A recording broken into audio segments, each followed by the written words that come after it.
কোনো পরিবারকে জাদু করবেন না, কোনো মানুষকে জাদু করা যাবে না, কাউকে কুফরি করা যাবে না, জাদু করা যাবে না।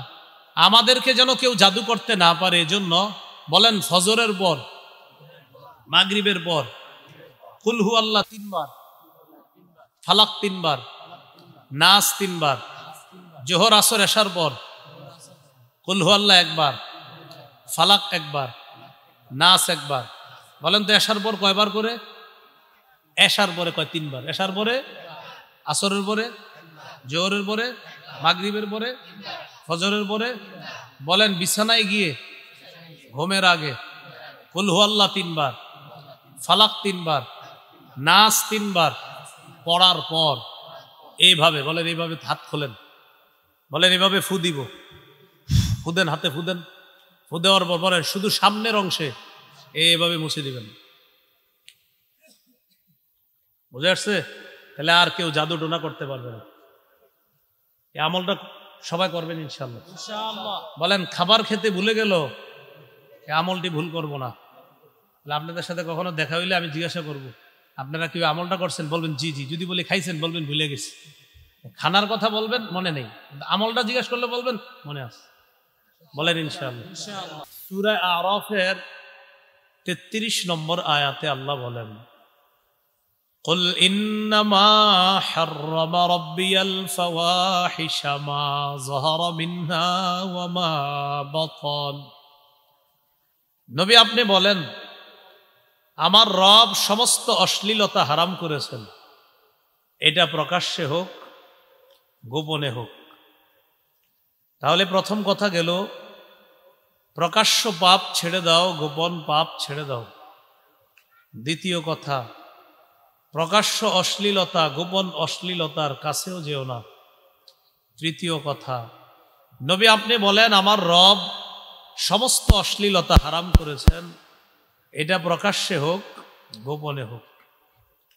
চতুর্থ কথা, সূরা নিসার 131 নম্বর আয়াতে আল্লাহ বলেন, ইন তাজতানিবু কাবাইরা মা তুনহাউনা আন নুকাফির আনকুম সাইয়্যাতিকুম ওয়া নুদখিলকুম মুদখালান কারীমা।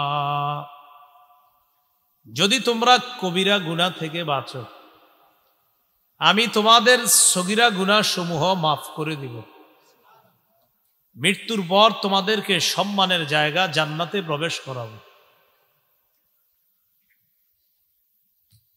পঞ্চম কথা, কবিরা গুনাহ করব না, সগীরা গুনাহ থেকেও সর্বাত্মক বেঁচে থাকার চেষ্টা করব ইনশাআল্লাহ। রাসূলুল্লাহ সাল্লাল্লাহু আলাইহি সাল্লাম বলেন, ইয়াকুম ওয়া মুহাক্কিরাতিজ যুনুব। তোমাদের চোখে যে গুনাহগুলা ছোট মনে হয়, এই গুনাহগুলা থেকেও বাঁচো। মুসনাদে আহমদের হাদিস। ইবনে মাজার বর্ণনা, আম্মাজান আয়েশা সিদ্দিকা রাদিয়াল্লাহু তাআলা আনহা বলেন, ক্বালা লি রাসূলুল্লাহি সাল্লাল্লাহু আলাইহি ওয়াসাল্লাম ইয়াকি ওয়া মুহাক্কিরাতিল আ'মাল ফাইন্না লাহা মিনাল্লাহি তালিবা। আম্মাজান আয়েশা সিদ্দিকা রাদিয়াল্লাহু তাআলা আনহা বলেন, রাসূলুল্লাহ সাল্লাল্লাহু আলাইহি সাল্লাম আমাকে বলেছেন, আয়েশা যেই পাপ তোমার চোখে ছোট মনে হয়, এই পাপ থেকেও বাঁচো। এই পাপ বারবার করলে কিয়ামতের ময়দানে এটার ব্যাপারেও জিজ্ঞাসা করা হবে। আল্লাহ আমাদের সকলকে কবিরা সগীরা, প্রকাশ্য অপ্রকাশ্য অশ্লীলতা বেহায়াপনা থেকে আল্লাহ সকলকে বেঁচে থাকার তৌফিক দান করেন। সহিহ বুখারীর বর্ণনা, আনাস রাদিয়াল্লাহু তাআলা আনহু বলেন, عن أنس بن مالك رضي الله تعالى عنه قال إنكم لتعملون أعمالا هي أدق في أعينكم من الشعر وإن كنا لنعدها على عهد رسول الله صلى الله عليه وسلم من الموبقات। হযরত আনাস রাদিয়াল্লাহু তাআলা আনহু বলেন, তোমরা যেই সমস্ত পাপকে চুলের চেয়ে হালকা মনে করো, এমন এমন কিছু কাজ করো তোমরা যে কাজগুলা তোমাদের চোখে চুলের চেয়ে হালকা। এই যুগে আমরা কিছু কাজ করি, করার পর বলি এটা কোনো ব্যাপার না। তো হযরত আনাস বলেন কিছু কাজ আছে যে কাজগুলা তোমরা করো আর এটা তোমাদের চোখে চুলের চেয়ে হালকা। ওয়া ইন কুন্না লানাউদ্দুহা আলা আহদি রাসূলিল্লাহি সাল্লাল্লাহু আলাইহি ওয়াসাল্লাম মিনাল মুবিকাত। রাসূলুল্লাহ সাল্লাল্লাহু আলাইহি সাল্লামের জামানায় এই কাজটা যেটা তোমরা চুলের চেয়ে হালকা মনে করো, এই কাজটা রসুলের যুগে আমরা ধ্বংসকারী অপরাধ বলে গণ্য করতাম। বিসমিল্লাহ।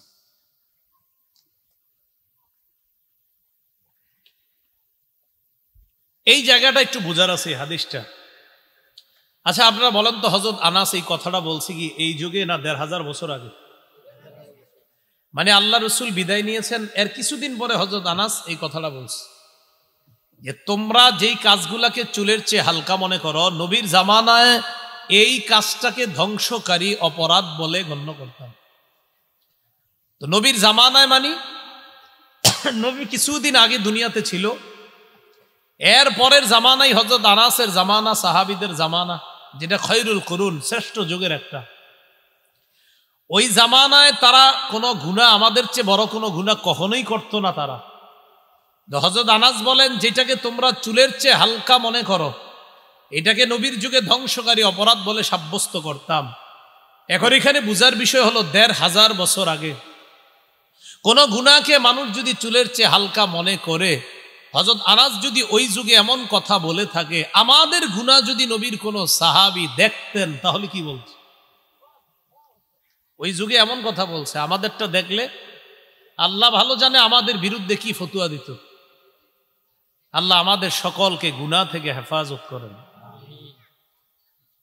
আরবের এক কবির একটা কবিতা বলি, অনুবাদটা আমার সাথে আপনারা একটু বলবেন। আরবের এক কবি বলেন, লা তাহকিরান্না সগীরা ইন্নাল জিবালা মিনাল হাসা।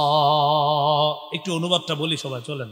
তুমি সগীরা গুনাহকে তুচ্ছ মনে করো না, মনে রেখো বড় বড় পাহাড় ছোট ছোট পাথর দিয়ে তৈরি। বলেন তো বড় পাহাড় কি দিয়ে তৈরি? তো কবি বলেন তুমি সগীরা গুনাহকে তুচ্ছ মনে করো না, বড় বড় পাহাড় ছোট ছোট পাথর দিয়ে তৈরি। সগীরা গুনাহ তুমি করতে করতে এই সগীরা বিশাল স্তূপ হবে, ওই স্তূপ তোমারে ধ্বংস করে ছাড়বে। ছোট ছোট পাথর একসাথে হয়ে বড় পাহাড় হয়, তোমার ছোট ছোট গুনাহগুলা একসাথে হয়ে যখন স্তূপ হয়ে যাবে, এই গুনাহ তোমারে ধ্বংস করে ছাড়বে। আজকের আলোচনার ৬ নম্বর কথা, তিরমিজির বর্ণনা 2305 নম্বর হাদিস। এই হাদিসের বর্ণনাকারী আবু হুরায়রা রাদিয়াল্লাহু তাআলা আন আবি হুরায়রা রাদিয়াল্লাহু তাআলা আনহু قال قال رسول الله صلى الله عليه وسلم من يأخذ عني هؤلاء الكلمات فيعمل بهن أو يعلم من يعمل بهن। নবী একদিন একটা ঘোষণা করলেন, কে আছো আমি এখন কিছু কথা বলবো, আমার কথাগুলা তোমরা গ্রহণ করবা, নিজেরা আমল করবা, অন্যকে শিখিয়ে দিবা তারাও যেন আমল করে। فقال أبو هريرة رضي الله تعالى عنه فقلت أنا يا رسول الله। আবু হুরায়রা রাদিয়াল্লাহু তাআলা আনহু বললেন, হুজুর আমি আছি, আমি আপনার কথাগুলা শুনবো, নিজে আমল করব, অন্যকে শিখাইয়া দিব তারা যেন আমল করে।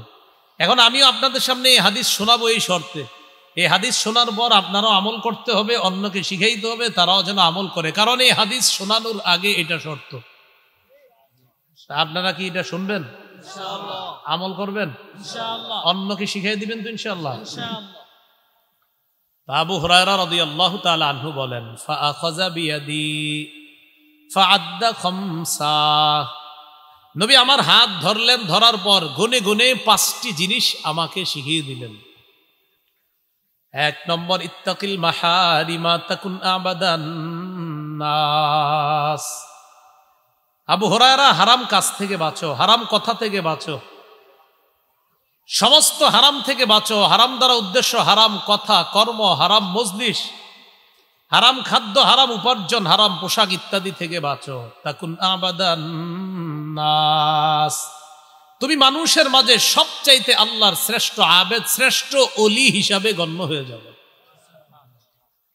আপনাদের এলাকার এক ব্যক্তি, যার এলাকাবাসী এতটা গোনেন না, এলাকায় তার তেমন গ্রহণযোগ্যতা নাই, এলাকার কোনো মিটিং হইলে তাকে ডাকে না, ডাকলেও তার কথায় তেমন পাত্তা দেওয়া হয় না, কিন্তু এই লোকটা হারাম থেকে বাঁচে, হারাম খায় না, হারাম পোশাক পরিধান করে না, এই লোকটা হারাম কথা বলে না, হারাম কর্ম করে না। রসুলের ভাষা অনুযায়ী তাকে আপনাদের এলাকার মানুষ চেনক বা না চেনক, এই লোকটা পরিচিত হোক অথবা না হোক, এই লোকটা মানুষের মাঝে সর্বশ্রেষ্ঠ আবেদ বলে আল্লাহর কাছে গণ্য হয়ে যায়। 2 নাম্বার, ওয়ারদা বিমা কাসামাল্লাহু লাকা তাকুন আগনান নাস। আল্লাহ তোমার জন্য যা বরাদ্দ করে রেখেছেন এতে তুমি সন্তুষ্ট হয়ে যাও, খুশি হয়ে যাও।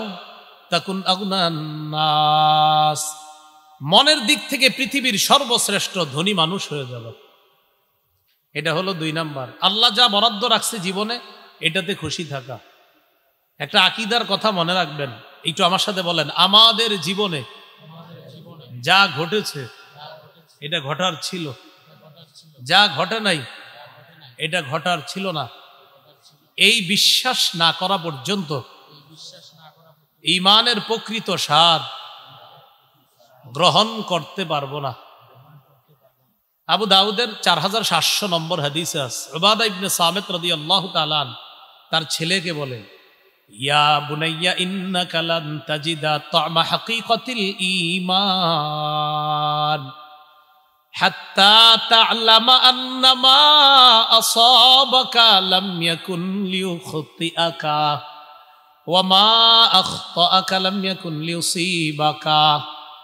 উবাদা ইবনে সামিত তার সন্তানকে ডাক দিয়ে বলে, হে প্রিয় সন্তান, তুমি ততক্ষণ ঈমানের প্রকৃত স্বাদ গ্রহণ করতে পারবা না যতক্ষণ তোমার এই বিশ্বাস না হবে, যতক্ষণ তুমি এটা জানতে না পারবা তোমার জীবনে যা ঘটেছে, যা ঘটে গেছে এটা না ঘটার ছিল না, এটা ঘটার ছিল তাই ঘটেছে। তোমার জীবনে যা ঘটে নাই এটা ঘটার ছিল না তাই ঘটে নাই। এই বিশ্বাস না করা পর্যন্ত তুমি ঈমানের প্রকৃত স্বাদ গ্রহণ করতে পারবা না। আবু হুরায়রাকে কয় কথা নবী শিখাইতেছে বলেন? 2 নাম্বার যেটা ছিল, ওয়ারদা বিমা কাসামাল্লাহু লাকা তাকুন আগনান নাস। তোমার জীবনে আল্লাহ যা বরাদ্দ করে দিয়েছে এতে তুমি খুশি হয়ে যাও, তুমি সন্তুষ্ট থাকো, মনের দিক থেকে তুমি সবচেয়ে ধনী মানুষ হয়ে যাবে। এজন্য মনে রাখবেন, জীবনে যদি 3টা গুণ অর্জন করতে পারেন, দুনিয়ার সমস্ত সফলতা আপনার কাছে এসে ধরা দিবে। কয়টা গুণ? সালাসুন ইউদরিকু বিহিন্নাল আবদু রাগাইবাদ দুনিয়া। 3টি গুণের মাধ্যমে মানুষ পৃথিবীর সমস্ত সফলতা অর্জন করতে পারে। 1 নম্বর, আদ-দুআউ ফির রাখা, সুখের সময় বেশি বেশি দোয়া করা। সুখের সময় বেশি বেশি দোয়া করা। আমরা খালি বিপদে পড়লে বলি আল্লাহ আল্লাহ, সুখের সময় দোয়া করি না। জ্বর হইলে দেখবেন বলে আল্লাহ মাফ করো, আল্লাহ মাফ করো। সুখে আছে যখন তখন আল্লাহরে ডাকে না। তো সুখের সময় বেশি বেশি আল্লাহর কাছে দোয়া করা। 2 নাম্বার, ওয়াস-সাবরু ফিল বালা, বিপদে ধৈর্য ধারণ করা। 3 নাম্বার, ওয়ার-রিযা বিল কাযা, আল্লাহর ফয়সালায় সন্তুষ্ট থাকা। এই 3টা গুণ অর্জন করা। যাই হোক, নবী কয় কথা শিখাইতেছে? 5টা। 1 নাম্বার, হারাম থেকে বাঁচো, তুমি শ্রেষ্ঠ আবেদ হবা। 2 নাম্বার, আল্লাহ যা বরাদ্দ করেছে এটাতে সন্তুষ্ট থাকো, মনের দিক থেকে সবচেয়ে ধনী মানুষ হয়ে যাবা। 3 নাম্বার, ওয়া আহসিন ইলা জারিকা তাকুন মুমিনা, তুমি প্রতিবেশীর সাথে উত্তম আচরণ করো, খাঁটি ইমানদার হয়ে যাবা। 4 নাম্বার, ওয়া আহিব্বা লিন্নাস মা তুহিব্বু লিনাফসিকা তাকুন মুসলিমা, তুমি নিজের জন্য যা পছন্দ করো মানুষের জন্য সেটা পছন্দ করবা, খাঁটি মুসলমান হয়ে যাবা। নিজের জন্য যা পছন্দ করো মুসলমানের জন্য, মুমিনের জন্য, অন্যের জন্য সেটা পছন্দ করবা, খাঁটি মুসলমান হবা। রাস্তা দিয়ে হাঁটতেছেন, পায়ের নিচে একটা ইটের টুকরা লাগছে, কলার সিলকা লাগছে, কষ্টদায়ক কোনো বস্তু আপনার পায়ে বিদ্ধ হয়েছে, আপনি এই নিয়ত করে সরায়া দিলেন, আমার কোনো মুসলমান ভাই এই ইটের টুকরার আঘাতে তার পাটা আঘাতপ্রাপ্ত হতে পারে, আমার কোনো মুসলমান ভাইয়ের পায়ে এই ইটের টুকরাটা বিদ্ধ হতে পারে, কাটা অথবা কলার সিলকায় আমার কোনো মুসলমান ভাই এখানে পিছলে পড়ে যেতে পারে, এই নিয়তে আপনি কলার সিলকা, কাটার টুকরা অথবা ইটের টুকরা বা কষ্টদায়ক কোনো বস্তু সরায়া দিলেন। বুখারীর বর্ণনা, গফিরা লাহু মা তাকদ্দামা মিন যামবি, তার আগের সব গুনাহগুলো মাফ হয়ে যাবে। তো 4 নাম্বার, ওয়া আহিব্বা লিন্নাস মা তুহিব্বু লিনাফসিকা তাকুন মুসলিমা। তুমি নিজের জন্য যা পছন্দ করো, মানুষের জন্য তা পছন্দ করবা, খাঁটি মুসলমান হয়ে যাবা। 5 নাম্বার, ওয়ালা তুকসিরিদ দিহকা ফাইন্না কাসরাতাদ দিহকি তুমিতুল কলবা। আবু হুরায়রা, বেশি হাসবা না, বেশি হাসি অন্তর মৃত বানায় দেয়। অধিক পরিমাণে হাসবা না, বেশি হাসি অন্তরকে মৃত বানিয়ে দেয়। আল্লাহ আমাদের সকলকে এই 5টি উপদেশ আমাদের জীবনে বাস্তবায়ন যেন করতে পারি, অন্যদেরকে যেন আমরা শিখিয়ে দিতে পারি, আল্লাহ তৌফিক দান করেন। তাহলে 1 নাম্বার, হারাম কাজ থেকে বাঁচা। 2 নাম্বার, আল্লাহর ফয়সালা মেনে নেওয়া। 3 নাম্বার, প্রতিবেশীর সাথে উত্তম আচরণ করা। 4 নাম্বার, নিজের জন্য যা পছন্দ অপরের জন্য তা পছন্দ করা। 5 নাম্বার, অধিক পরিমাণে না হাসা, অধিক পরিমাণে হাসলে অন্তরকে মৃত বানিয়ে দেয়। আল্লাহ আমাদের সকলকে, এই হাদিস থেকে আমাদের মূল উদ্দেশ্য হলো হারাম থেকে বাঁচা। আল্লাহ আমাদের সকলকে হারাম কর্মকাণ্ড, কথাবার্তা, খাদ্য ইত্যাদি থেকে বেঁচে থেকে শ্রেষ্ঠ আবেদ হওয়ার তৌফিক দান করেন। এ হলো আজকের আলোচনার 6 নম্বর কথা। আজকের আলোচনার 7 নম্বর কথা, রাসূলুল্লাহ সাল্লাল্লাহু আলাইহি সাল্লাম বলেন, 7টি অপরাধ থেকে বাঁচো, যেই 7 অপরাধ তোমাদেরকে ধ্বংস করে দিবে। বলেন, কয় অপরাধ ধ্বংস করবে? 7টা। সহিহ বুখারীর বর্ণনা, 2766 নম্বর হাদিস। ক্বালা রাসূলুল্লাহ সাল্লাল্লাহু আলাইহি ওয়াসাল্লাম, ইজতানিবুস সাবআল মুবিকাত। তোমরা 7টি ধ্বংসাত্মক অপরাধ থেকে বাঁচো। ক্বালু ওয়ামা হুন্না ইয়া রাসূলুল্লাহ। সাহাবীরা প্রশ্ন করলেন, এই 7টি অপরাধ কি? নবী বললেন, 1 নাম্বার, আশ-শিরকু বিল্লাহ, আল্লাহর সাথে শিরিক করা। বলেন তো 1 নাম্বার অপরাধ কি? আমার সাথে বলেন, জীবনে কিছু করি আর না করি, শিরিক যেন না করি। বলেন, জীবনে কিছু করি আর না করি, কি যেন না করি? শিরিক করা যাবে না। সহিহ বুখারীর 1237 নম্বর হাদিসের বর্ণনা, জিবরিল আমিন রাসূল সাল্লাল্লাহু আলাইহি সাল্লামকে বলেন, বাশশির উম্মাতাকা আন্নাহু মান মাতা মিন উম্মাতিক লা ইউশরিকু বিল্লাহি শাইআ দাখালাল জান্নাহ। নবী, আপনি আপনার উম্মতকে সুসংবাদ দেন, আপনার উম্মত যদি এমন অবস্থায় মারা যায় যে সে শিরিক করে নাই, পিওর ঈমান, সরিষার দানা পরিমাণও যদি হয়, একদিন সে জান্নাতে প্রবেশ করবে। তাহলে বলেন তো, জীবনে কিছু করি আর না করি, ভুলেও যেন কি না করি। আল্লাহ আমাদেরকে হেফাজত করেন। কয় অপরাধ ধ্বংস করে? 1 নাম্বার, শিরিক করা। 2 নম্বর, ওয়াসসিহরু, জাদু করা। জাদু করা, এটা করবেন না। কোনো পরিবারকে জাদু করবেন না, কোনো মানুষকে জাদু করা যাবে না, কাউকে কুফরি করা যাবে না, জাদু করা যাবে না। আমাদেরকে যেন কেউ জাদু করতে না পারে, এজন্য বলেন, ফজরের পর, মাগরিবের পর কুল হু আল্লাহ 3 বার, ফালাক 3 বার, নাস 3 বার, জোহর আসর এশার পর কুল হু আল্লাহ 1 বার, ফালাক 1 বার, নাস 1 বার। বলেন তো, এশার পর কয়বার করে? এশার পরে কয়? 3 বার। এশার পরে, আসরের পরে, জোহরের পরে, মাগরিবের পরে, ফজরের পরে। বলেন, বিছানায় গিয়ে ঘুমের আগে কুল হু আল্লাহ 3 বার, ফালাক 3 বার, নাস 3 বার পড়ার পর এইভাবে, বলেন এইভাবে হাত খোলেন, বলেন এইভাবে ফু দিব, ফু দেন, হাতে ফু দেন। ফু দেওয়ার পর বলেন, শুধু সামনের অংশে এইভাবে মুছে দিবেন। বুঝে আসছে? তাহলে আর কেউ জাদু টোনা করতে পারবে না। এই আমলটা সবাই করবেন ইনশাল্লাহ। বলেন খাবার খেতে ভুলে গেল, এই আমলটি ভুল করব না। আপনাদের সাথে কখনো দেখা হইলে আমি জিজ্ঞাসা করব, আপনারা কি আমলটা করছেন? বলবেন জি জি। যদি বলি খাইছেন, বলবেন ভুলে গেছি। খানার কথা বলবেন মনে নেই, আমলটা জিজ্ঞাসা করলে বলবেন মনে আছে। বলেন ইনশাআল্লাহ। তাহলে কয়টা অপরাধ ধ্বংস করে? 1 নাম্বার শিরিক, 2 নাম্বার সেহের জাদু, 3 নাম্বার ওয়াকাতলুন নাফসিল্লাতী হারামাল্লাহু ইল্লা বিল হক, অন্যায় ভাবে কাউকে হত্যা করা। অন্যায় ভাবে কোনো পশু পাখিকেও আমরা হত্যা করব না। একটা চড়ুই পাখি গাছে বসে রয়েছে, এটারে ইট মাইরা ফেলেন না, গুলি করে মাইরা ফেলবেন না, গুলাল মাইরা ফেলবেন না। নাসাইর বর্ণনা, ক্বালা রাসূলুল্লাহ সাল্লাল্লাহু আলাইহি ওয়াসাল্লাম মান কাতালা উসফুরান আবাসা আজ্জা ইলাল্লাহি ইয়াউমাল কিয়ামাহ, কেউ যদি একটা চড়ুই পাখিকে অনর্থক হত্যা করে, এই চড়ুই পাখি কিয়ামতের ময়দানে আল্লাহর কাছে মামলা করবে। আল্লাহকে বলবে ইন্না ফুলানান কাতালানি আবাসা, আল্লাহ অমুকে আমাকে অনর্থক হত্যা করেছে। ওয়ালাম ইয়াকতুলনি লিমানফাআ, আমাকে কোনো উপকারে হত্যা করে নাই। সে যদি আমাকে বিসমিল্লাহ বলে জবাই করে খাইতো ঠিক ছিল, কারণ আমাকে তার জন্য হালাল বানাইছেন। বাবুদ সে এটা করে নাই, আমি গাছে বসা ছিলাম, অমুক জায়গায় বসা ছিলাম, আমারে সে অন্যায়ভাবে হত্যা করছে, আমার কোনো অপরাধ ছিল না। তাহলে পশু পাখিকে অন্যায়ভাবে হত্যা করা যদি হারাম হয়, মানুষ হত্যা করা কি? আর কোনো মুমিনকে হত্যা করা? আল্লাহ আমাদেরকে হেফাজত করেন। 4 নাম্বার অপরাধের কথা কি বলবো? সম্ভবত আপনাদের এলাকায় নাই, বাকি আমি বলে যাই, যদি থাকে ভবিষ্যতে ইনশাআল্লাহ এই অপরাধ থেকে আমরা সবাই মিলে আমাদের এই সমাজকে আমরা মুক্ত করবো। বলেন ইনশাআল্লাহ। তাহলে বলি, হ্যাঁ, ওয়া আকলুর রিবা, সুদ খাওয়া। কি খাওয়া? এটা কয় নাম্বার? 4 নাম্বার, সুদ খাওয়া। কি খাওয়া? সুদ খাওয়া। বলেন সুদ নিব না, সুদ দিব না, সুদের কারবার লেখব না, সুদের সাক্ষী হব না।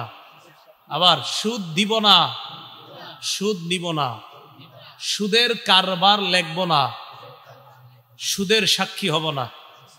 নাসাইর বর্ণনা 5103, 5104 নম্বর হাদিসের বর্ণনা।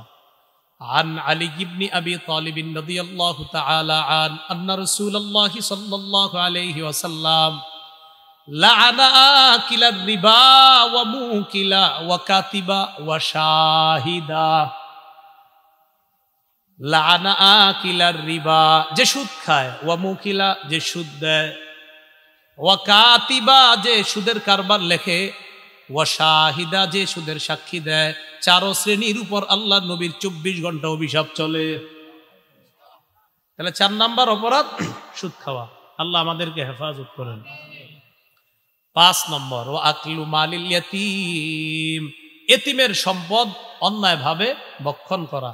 আল্লাহ বলেন ইন্নাল্লাযীনা ইয়াকুলুনা আমওয়ালাল ইয়াতামা যুলমা ইন্নামা ইয়াকুলুনা ফি বুতুনিহিম নারা ওয়া সায়াসলাউনা সাঈরা।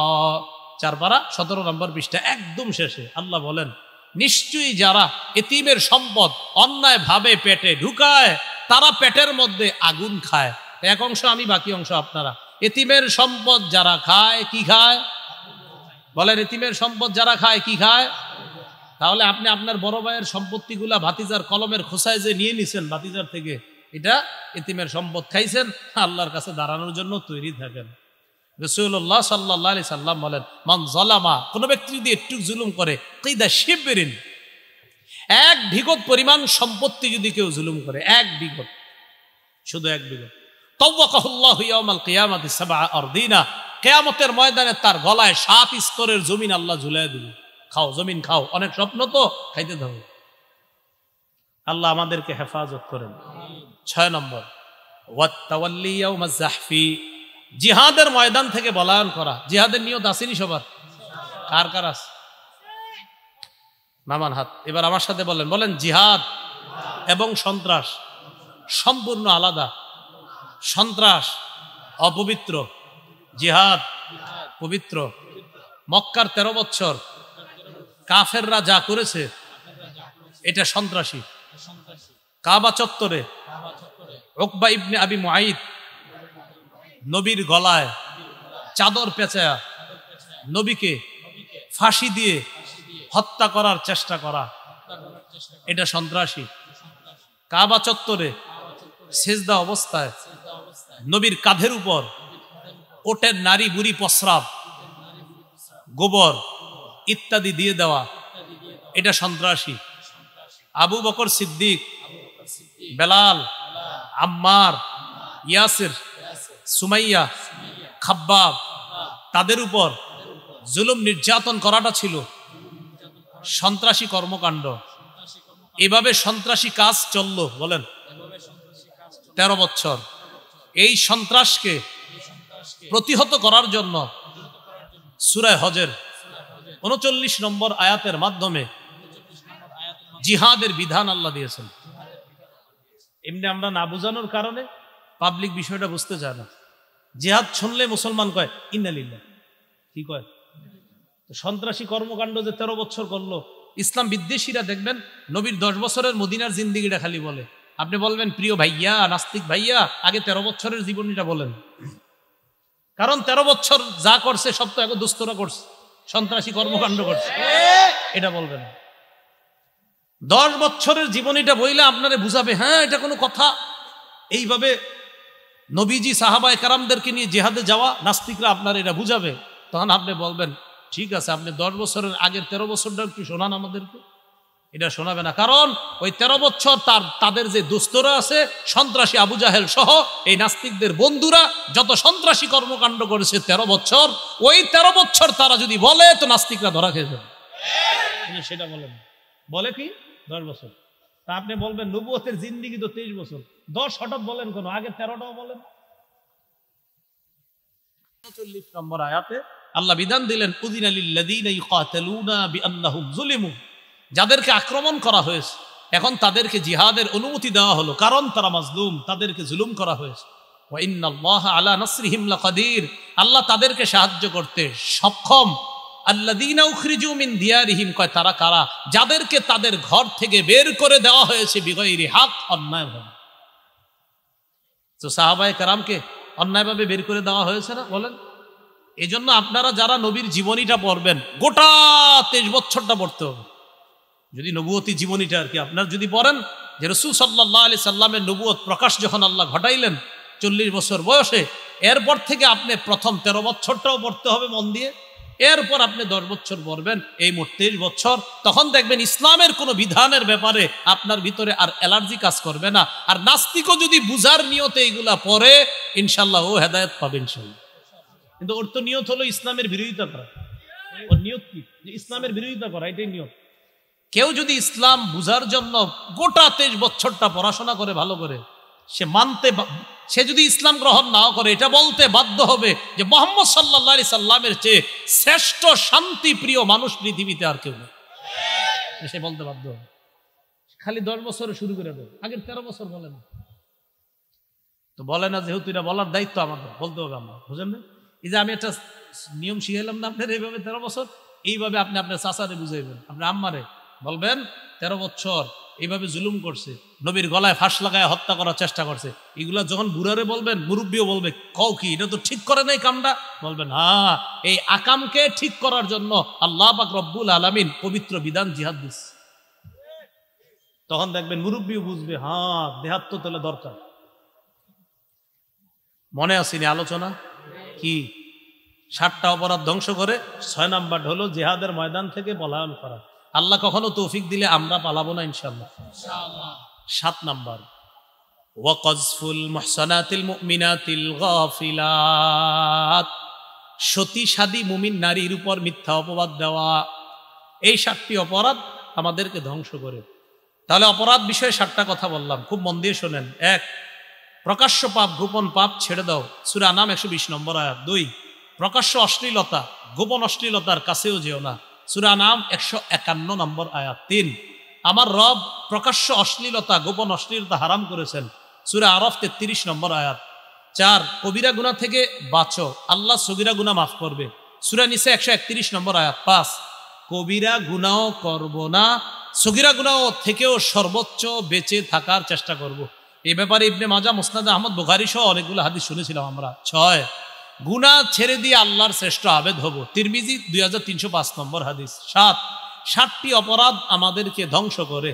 আল্লাহ আমাদের সকলকে প্রকাশ্য গোপন সব ধরনের পাপ থেকে বাঁচার তৌফিক দান করেন। গুনাহ থেকে বাঁচার উপায় কি? 1 নাম্বার উপায় বলেন খাঁটি তওবা করা।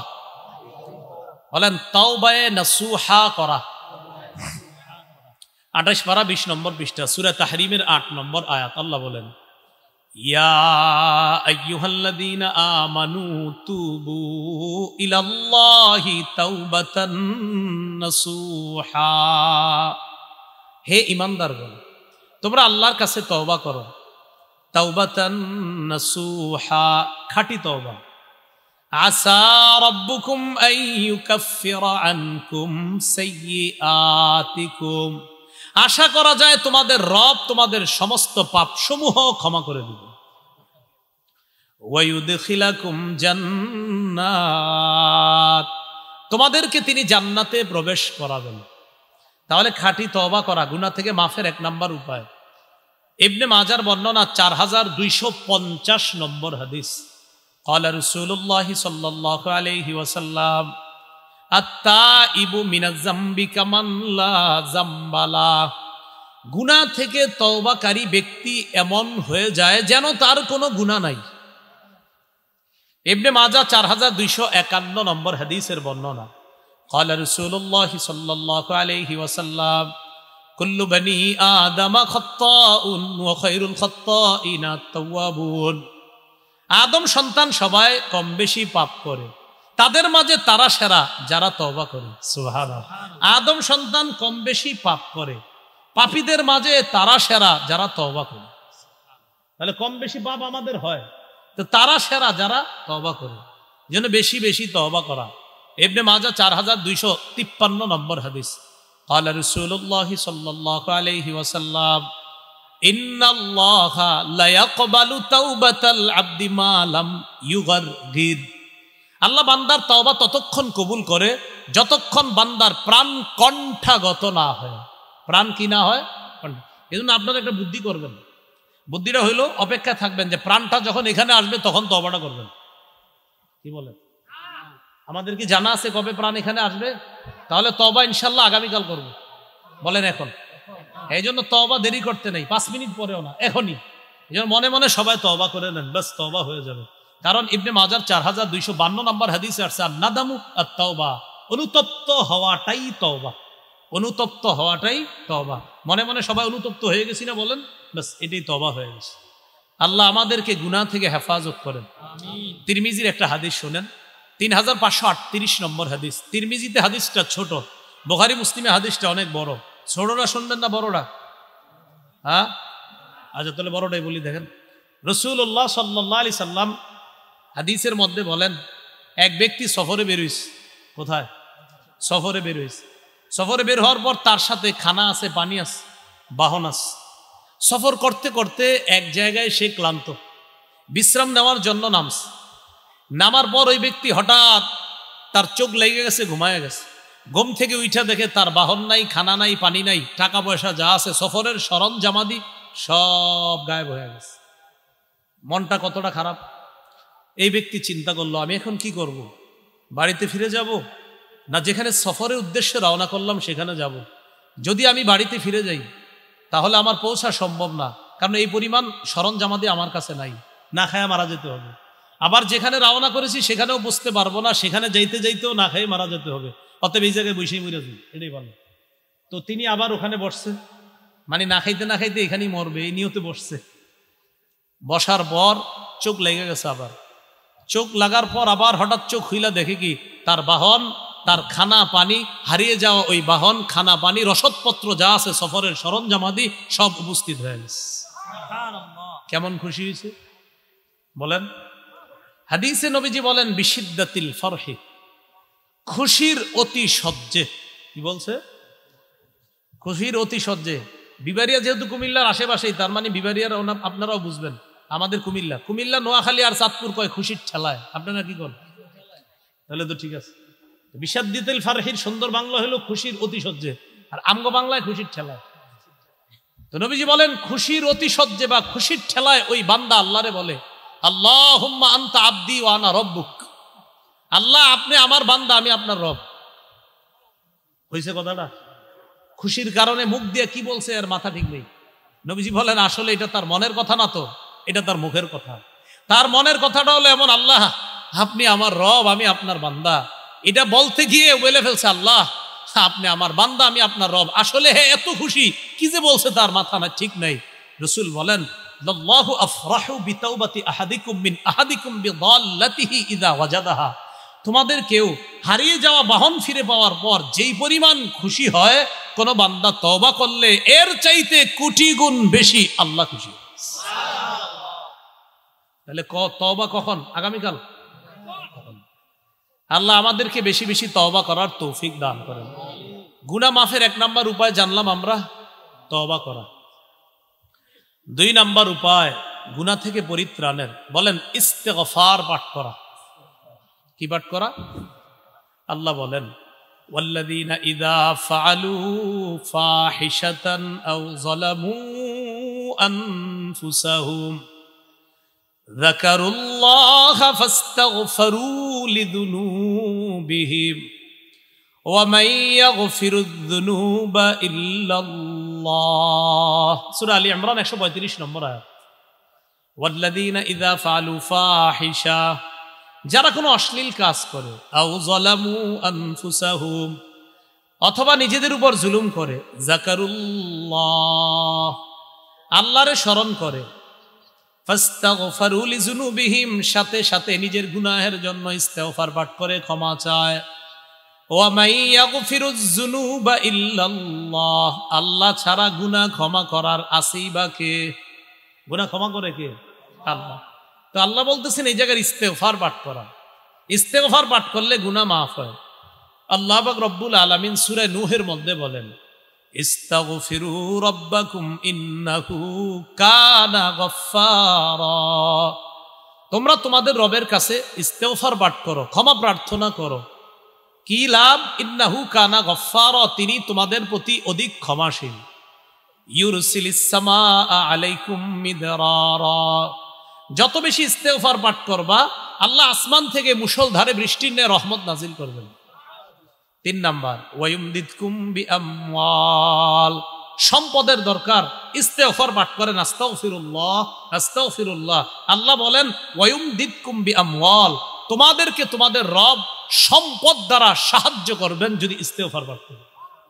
ওয়া বানিনা, সন্তান নাই, এখানে সেখানে না দৌড়াইয়া ইস্তেগফার পাঠ করেন। কি বললাম আবার বলেন? সন্তান না থাকলে এখানে সেখানে, আবার বলেন এখানে সেখানে, কিসের জন্য? সন্তানের জন্য। এখানে সেখানে না দৌড়াইয়া ইস্তেগফার পাঠ করেন। আল্লাহ বলেন ও বানিনা, তিনি তোমাদেরকে সন্তান দ্বারা সাহায্য করার ওয়াদা করেন। ইস্তেগফার পাঠ করলে ওয়াজআল লাকুম জান্নাত, যাদের ক্ষেত খামার দরকার, ফলের বাগান, ফুলের বাগান, ইস্তেগফার পাঠ করেন বেশি বেশি। আল্লাহ বলেন ফল ফুলের বাগান, তোমাদের ক্ষেত খামার দ্বারা আমি আল্লাহ তোমাদেরকে সাহায্য করার ওয়াদা করলাম। ওয়াজআল লাকুম আনহারা, আমাদের দেশের নদীগুলা মারা যাচ্ছে, আল্লাহ কয় ইস্তেগফার পাঠ করো, তোমাদেরকে নদী নালা খাল বিল দ্বারা আমি আল্লাহ সাহায্য করার ওয়াদা করলাম। আর কি? মাহফিল করার পর এখান থেকে যাওয়ার সময় যদি অটো না পান, কি না পান, চিন্তা করলেন কি করা যায়, এখন 1.5 কিলো হাঁটতে হবে, তো হাঁটাতে গেলে শক্তি খরচ হয় কিনা বলে? এখন শক্তি যে খরচ হয় হাঁটতে গেলে, তখন কি করবেন? আল্লাহ কয় ইস্তেগফার পাঠ করো, কোরআনে আছে ইস্তাগফিরুহু, ইস্তেগফার পাঠ করো, ইয়াজিদকুম কুওয়াতান ইলা কুওয়াতিকুম, আল্লাহর কাছে ইস্তেগফার পাঠ করো আর তওবা করো, তোমাদের শরীরে যেই শক্তি, এই শক্তির সাথে আল্লাহ আরো শক্তি সঞ্চয় করে দিবে। তাহলে অটো না পাইলে হাঁটতে শক্তির খরচ হয় কিনা? ইস্তেগফার পাঠ করবেন, শক্তির ঘাটতি আল্লাহ পূরণ করে দিবে। মহিলারা কাপড় ধৌত করতে করতে ক্লান্ত হওয়ার পর যখন রিমোটটা হাতে নিয়ে টেলিভিশনটা ছাড়ে, আপনি বলবেন টেলিভিশনটা ছাড়ার আগে ইস্তেগফার পাঠ করো। ইস্তেগফার পাঠ করলে এই কাপড় ধুইতে গিয়ে যে শক্তি খরচ হয়েছে, এই শক্তির ঘাটতি পূরণ আল্লাহ করে দিবেন। এটা কি শুধু সুবহানাল্লাহ সীমাবদ্ধ না, ঘরে গিয়েও বলবেন? হ্যাঁ। তাহলে গুনাহ মাফের 2 নাম্বার উপায় ইস্তেগফার পাঠ করা। বলেন গুনাহ মাফের 2 নাম্বার উপায় কি করা? ইস্তেগফার। আল্লাহ বেশি বেশি ইস্তেগফার পাঠ করার তৌফিক দান করেন। এখন আমরা সামান্য সময় মন থেকে কয়েকবার পড়ে নিয়ে চলেন, আস্তাগফিরুল্লাহ, আস্তাগফিরুল্লাহ, আস্তাগফিরুল্লাহ, আস্তাগফিরুল্লাহ। 4 বার বললাম। বিশ্বাস করেন আল্লাহ পাক রব্বুল আলামিন প্রতিবারে আমাদের কিছু না কিছু গুনাহ আল্লাহ ক্ষমা করে দিয়েছেন। সুবহানাল্লাহ। 3 নাম্বার বলেন আমার সাথে, ক্ষমার আশায় বারবার আল্লাহকে ডাকা, আল্লাহ মাফ করে দেন, আল্লাহ মাফ করে দেন, আল্লাহ মাফ করে দেন, এরকম বলা। ক্ষমার আশা আরবার, আল্লাহ মাফ করে দেন, আর আপনি মাফ করবেন এই আশা করি, আল্লাহ মাফ করে দেন, আল্লাহ আমার আশা আপনি ছাড়া মাফ করবেই বাকি, এরকম আশা। এই ক্ষমার আশায় বারবার ক্ষমা চাওয়া। তিরমিজির বর্ণনা 3540 নম্বর হাদিস। হাদিসে কুদসিতে আল্লাহ বলেন, ইবনা আদম, হে আদম সন্তান, ইন্নাকা মা দাউতানি ওয়া রাজাউতানি গফারতু লাকা আলা মা কানা ফিকা ওয়ালা উবালি ওয়া ফি রিওয়ায়া আলা মিনকা ওয়ালা উবালি। হে আদম সন্তান, তুমি আমার কাছে ক্ষমার আশায় যতবার ক্ষমা চাও, আমি আল্লাহ ততক্ষণ তোমাকে ক্ষমা করতে থাকি। ক্ষমার আশায় যতক্ষণ ক্ষমা চাও, আমি ততক্ষণ ক্ষমা করি। ওয়ালা উবালি, এতে আমি আল্লাহ কারো পরোয়া করি না। তাহলে 3 নাম্বার, ক্ষমার আশায় বারবার ক্ষমা চাওয়া। মনে থাকবেন ইনশাআল্লাহ। 4 নাম্বার বলেন নবীজির আনুগত্য করা। তো এই যুগে তো নবীজি নাই, অতএব রাসূলের সুন্নতের আনুগত্য করা, সুন্নতের অনুসরণ করা, ইত্তিবায়ে সুন্নত। সূরা আলী ইমরানের 31 নম্বর আয়াতে আল্লাহ বলেন, কুল ইন কুনতুম তুহিব্বুনাল্লাহ ফাত্তাবিউনি ইউহিব্বুকুমুল্লাহ ওয়া ইয়াগফির লাকুম যুনুবাকুম। নবী আপনি বলেন, যদি তোমরা আল্লাহকে ভালোবাসতে চাও তাহলে আমার অনুসরণ করো। যদি তোমরা আল্লাহকে ভালোবাসো, নবী আপনি বলেন, তাহলে আমি নবীর অনুসরণ করো। তো এই যুগে তো নবী নাই, মানে আমরা নবীর সুন্নাহের অনুসরণ করা। লাভ কি? ইউহিব্বুকুমুল্লাহ। যারা নবীর অনুসরণ করবা, আল্লাহ ওয়াদা করতেছে আমি আল্লাহ তোমাদেরকে মহব্বত করব। ওয়া ইয়াগফির লাকুম যুনুবাকুম, তোমাদের জিন্দেগীর গুনাহ খাতাগুলো আল্লাহ মাফ করে। আল্লাহ কি বলতেছে? নবী আপনি বলেন, যদি আল্লাহকে ভালোবাসো আমার অনুসরণ করো। লাভ, এতে আল্লাহ তোমাদেরকে ভালোবাসবে আর তোমাদের গুনাহগুলো আল্লাহ ক্ষমা করে দিবে। 5 নাম্বার বলেন আজান দেওয়া। কি দেওয়া? আজান দেওয়া। বলেন বিশুদ্ধ উচ্চারণে আজান শিখে আমরা সবাই মসজিদে আজান দেওয়ার চেষ্টা করবো ইনশাআল্লাহ। তাহলে মুয়াজ্জিন সাহেব যে আজান দেয়, মাঝে মাঝে আজান শুদ্ধ করে মুয়াজ্জিন সাহেব গিয়ে বলবেন, আমার একটু চান দেন, আমি একটু আজান দিই।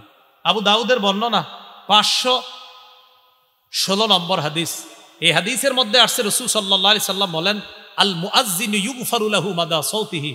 মুয়াজ্জিনের আজানের আওয়াজ যতদূর যায় এতটুকু পরিমাণ পর্যন্ত, মানে ক্ষমার বিশালতা আল্লাহ দেখাইতেছে, এই পরিমাণ আমি আল্লাহ ক্ষমা করে দিই, এই পরিমাণ তাকে ক্ষমা করা হয়। আর ওয়াশহাদু লাহু কুল্লু রাতবিন ওয়া ইয়াবিস, শুষ্ক ভিজা যত কিছু তার আজান শুনে কিয়ামতের মাঠে তার পক্ষে সবাই সাক্ষী দিবে। সুবহানাল্লাহ। এজন্য মুয়াজ্জিন সাহেবের বেতন আরো কমাবেন,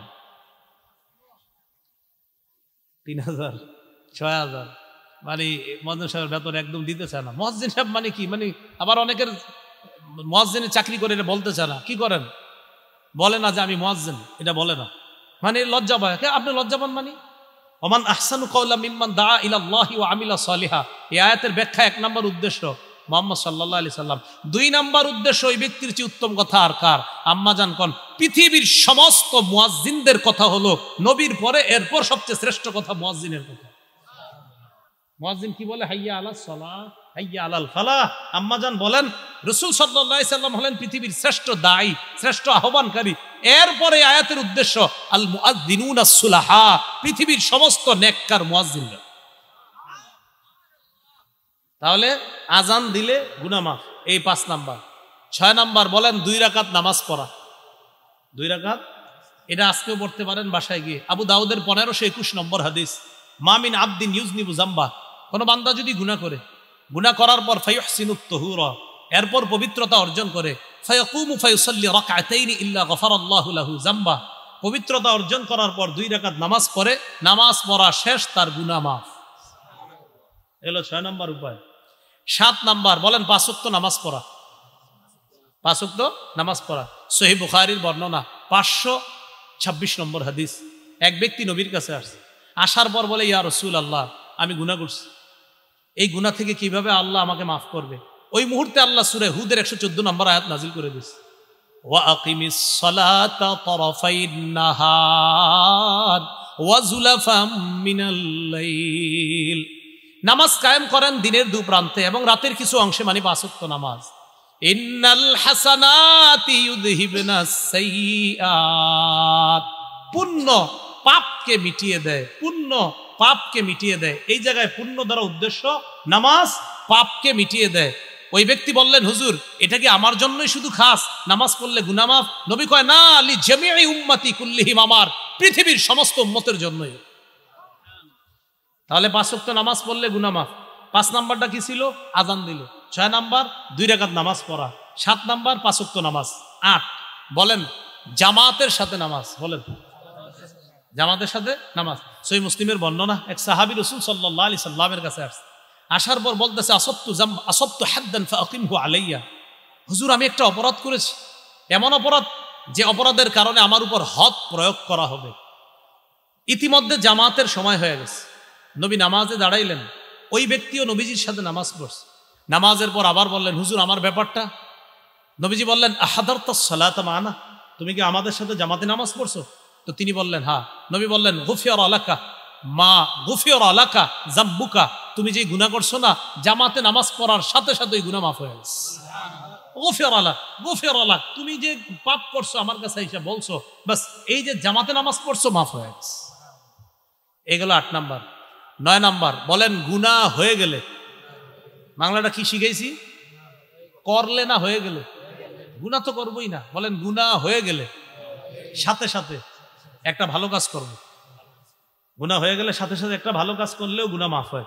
তিরমিজির বর্ণনা 1987 নম্বর হাদিস, 1987। আবু যর গিফারি রাদিয়াল্লাহু তাআলা আনহুকে আল্লাহ রাসূল সাল্লাল্লাহু আলাইহি সাল্লাম বলেন, ইত্তাকিল্লাহা হাইসুমা কুনতা ওয়া আতবি'স সাইয়্যাতাল হাসানাতা তামহুহা। আবু যর তুমি যেখানে থাকো আল্লাহকে ভয় করো, গুনাহ হয়ে গেলে সাথে সাথে একটা ভালো কাজ করবা, এই ভালো কাজটা তোমার গুনাহটাকে মিটিয়ে দিবে। আবু যর যেখানে থাকো আল্লাহকে ভয় করো, গুনাহ হয়ে গেলে সাথে সাথে একটা ভালো কাজ করবা, তোমার ভালো কাজটা গুনাহকে মিটিয়ে দিবে। এই গেল 9 নম্বর। 10 গুনাহ মাফের উপায়। বলেন জিকিরের মজলিসে বসা। এই যে জিকিরের মজলিসে বসে আছেন, এটাই জিকিরের মজলিস। সহিহ বুখারীর বর্ণনা 6508 নম্বর 6408 নম্বর হাদিস। এই হাদিসের মধ্যে আসছে আমাদের এই মজলিসটাকে ফেরেশতারা বেষ্টন করে রাখছে, একদম আসমান পর্যন্ত চলে গেছে। আসমান পর্যন্ত যাওয়ার পর আল্লাহর সাথে কথোপকথন হয় লম্বা। সর্বশেষ আল্লাহ বলেন, ইশহাদু আন্নী কাদ গাফারতু লাহুম, সাক্ষী থাকো এই মজলিসের মানুষগুলাকে আমি আল্লাহ মাফ করে দিলাম। তো জিকিরের মজলিস, কোরআন হাদিসের কথা যেখানে বলা হয় এটাও জিকিরের মজলিস। 11 নাম্বার জিকির করা। বলেন তো 10 কি ছিল? মজলিসে বসা। 11 জিকির করা। সহিহ বুখারীর বর্ণনা 6405 নম্বর হাদিস। এই হাদিসে আসছে, মান ক্বালা ফিল ইয়াউমি, যে ব্যক্তি একদিনে বলে মিয়াতা মাররা 100 বার সুবহানাল্লাহি ওয়া বিহামদি, যে ব্যক্তি দিনে 100 বার বলে সুবহানাল্লাহি ওয়া বিহামদি, হুত্তাত খাতায়া ওয়া ইন কানাত মিসলা জাবাদিল বাহরি, সমুদ্রের ফেনা পরিমাণ গুনাহ থাকলেও মাফ। সুবহানাল্লাহি ওয়া বিহামদি কয়বার বললে? 100 বার। এই হলো জিকির করা। তাহলে আজকের আলোচনাটা 2 অংশে হলো। প্রথম অংশে পাপ, দ্বিতীয় অংশে পাপ থেকে বাঁচার উপায়। পাপ সম্পর্কে 7টা কথা জানলাম, পাপ থেকে বাঁচার 11টা উপায় জানলাম। আল্লাহ আমাদের সকলকে যে কথাগুলা শুনলাম বললাম, পাপ থেকে যেন আমরা সবাই মুক্ত হয়ে জান্নাতে একসাথে আবার দেখা করতে পারি, আল্লাহ তৌফিক দান করেন।